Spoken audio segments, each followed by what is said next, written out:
I'm a bit late to the party with this video, but I wanted to make it as a follow-up to some of my previous Vita emulation and port videos on the channel. I browse GBA Temp every now and again to read about emulation news and saw that there was a port of Fallout 2 out for the Vita. Actually there are two, and at the time of this recording they're almost identical. Both Isage and Northfear ported Fallout 2 Community Edition, an open source implementation of the engine behind Fallout 2. And really showing how great the Vita development community is, both devs worked on fixing bugs in one another's ports. The results are really impressive. I'm old enough to remember playing a lot of these ports on real hardware on their intended operating systems. DOSBox and engine ports really have us spoiled because games used to be janky. I haven't gotten too many hours into it yet, but so far Fallout 2 is playing just how I remember it. Maybe even a little better.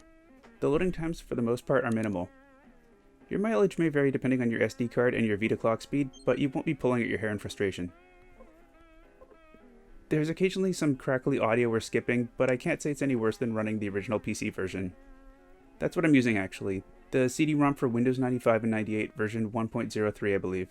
The devs recommended the GOG release, but this is what I have, and I tried it, and it works. If you have your PS Vita ready for homebrew software, getting this port running couldn't be any easier. I'm going to run through things with Northfear's release because I flipped a coin, and now I'm bound to my choice by coin magic. Check the links down below for both Isage and Northfear's ports. They may have diverged since the recording of this video.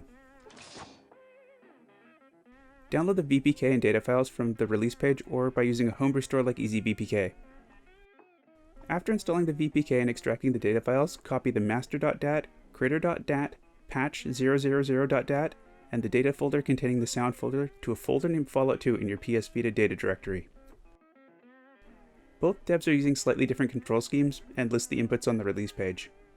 You'll probably want to jot this down on a piece of paper. The controls are easy to use, but you don't want to be mashing buttons while trying to flee from combat or something.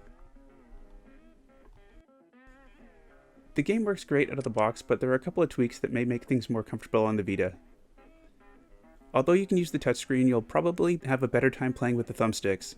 The pointer is pretty slow by default, and the input sensitivity can be changed on the normal game option screen. To make the game text ever so slightly larger, you can change the resolution by editing the f2_res.ini file in the Fallout 2 directory. Open up the Notepad++ editor on your Vita or load the file on your PC.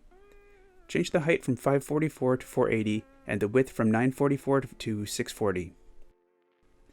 It doesn't make things much bigger, but a few pixels may keep you from squinting too much.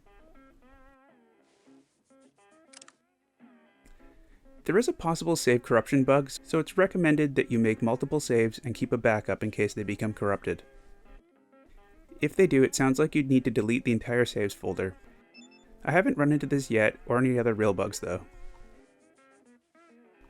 Isage, Northfear, and the team behind Fallout 2 Community Edition all did great work bringing this to the system.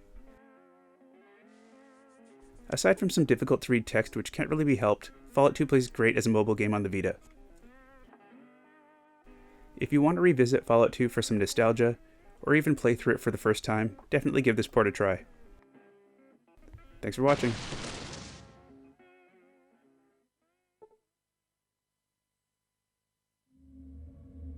Your life ends in the wasteland.